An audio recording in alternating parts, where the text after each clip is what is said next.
Have you ever wondered what it would be like to live in a universe where the deepest human emotions manifest as powerful combat tools? What if rage, fear, or even hope could be channeled and used as a destructive or protective force? Well, that is exactly the core of the Lantern Corps, one of the most fascinating creations in the DC Comics universe. The Lanterns are cosmic warriors who wield the emotional electromagnetic spectrum. But what exactly does that mean? Each color of the emotional spectrum represents a distinct emotion, and when controlled by a power ring, that emotion can create physical constructs of solid light. Over time, the concept of the Green Lantern has expanded to include other colors, creating a complex system of different Lantern Corps, each representing a specific emotion. And it's not just about vibrant colors. Each corps is deeply rooted in its own mythology, challenges, and unique strengths. For example, the Green Lantern we all know is tied to willpower. And it's no coincidence. Willpower, represented by the color green, is the emotion that balances all others. It's, in a way, the glue that holds the emotional spectrum together, allowing Green Lanterns to overcome fear and other more unstable emotions. However, the origin of this organization is as ancient as the universe itself, and it began with a cosmic whale known as Ion.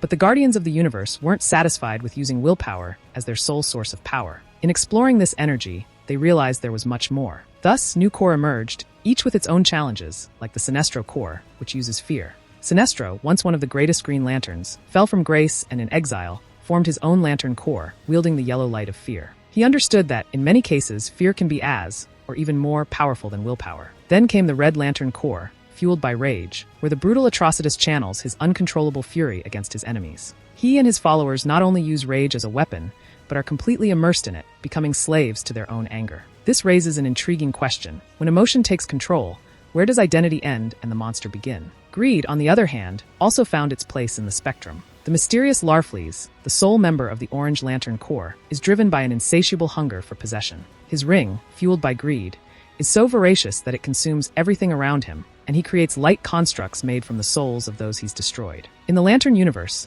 the desire to possess can be as destructive as the desire to control or destroy. Meanwhile, the blue light of hope, represented by the Blue Lanterns, is a calming force amidst the chaos of the universe. Unlike corps that embrace emotions like fear or rage, the Blue Lanterns believe in the power of inspiration. Led by Ganthet and Sed, the Blue Lanterns are a beacon of hope in dark times. But what happens when hope fails? When the flame of faith goes out, what remains? Then we have love, manifested by the star sapphires, who wield the violet light. However, love isn't always a benevolent emotion. When distorted, it can become possessive, manipulative, and even dangerous. The star sapphires are a reflection of how even the purest emotions can be corrupted and used as a weapon. This emotional complexity culminates in one of the most catastrophic events in the Lantern universe, the Blackest Night. This was the moment when all emotions went to war, and a new force emerged, the Black Lantern Corps, representing death. Led by Nekron and his associated entity, the Black Lantern Corps sought to extinguish life and plunge the universe into eternal darkness. The rise of this corps brought to light a harsh truth. All emotions, no matter how powerful, can be reduced to death,